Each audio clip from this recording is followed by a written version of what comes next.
one of the great events in human history.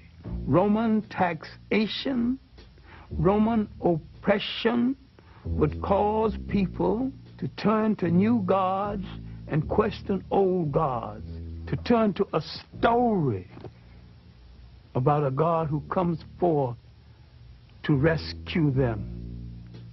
Now, they would draw from African folklore the story of the child in the manger.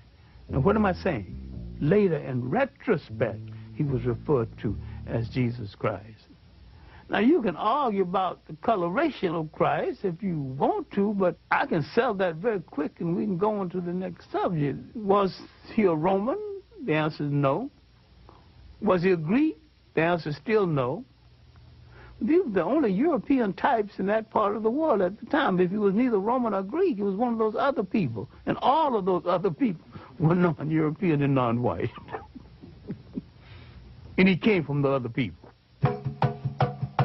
During that time of Roman dominance, Africans hold high military and administrative posts in the empire. The Romans and the Greeks had no color prejudice comparable to the kind of prejudice we would know later on. Otherwise, why would 3 Africans become emperors of Rome? Why would there be 3 African popes? Finally, Constantine decided to make Christianity the religion of the whole of the Roman Empire. Now we're coming to the critical period when the Roman domination of the church so corrupted the church, the Africans began some disenchantment with the Roman interpretation of Christianity.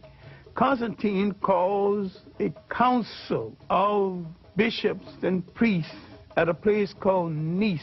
It's the Nicene Conference.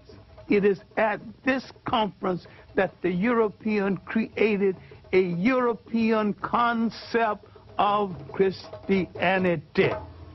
It was at this conference that they began to take the African saints out of the literature of Christianity. Now the corruption had started. The physical concept of Jesus Christ did not exist. Now, how did it come into existence? Because the Pope commissioned it to come into existence. Michelangelo painted the picture using one of his relatives as model. And that picture, one of the finest pieces of propaganda ever projected in history, has changed the minds of millions of people as who's supposed to represent God, whoever he or she is, and I have no problem with the she. Spirituality is a way of accepting the fact that there is a spiritual force in the universe larger than all of mankind. But someone had to come along and invent a word called God. Then someone had to say of another God and say, mine is better than yours. And someone had to create faith. Someone said, I have the true faith. Religion is the organization of spirituality into something that became the handmaiden of conquerors. Nearly all religions were brought to people and imposed on people by conquerors and used as the framework to control their minds. My main point here is that if you are the child of God and God is a part of you, then in your imagination,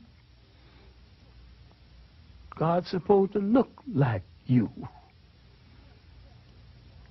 And when you accept a picture of the deity assigned to you by another people, you become the spiritual prisoners of that other people.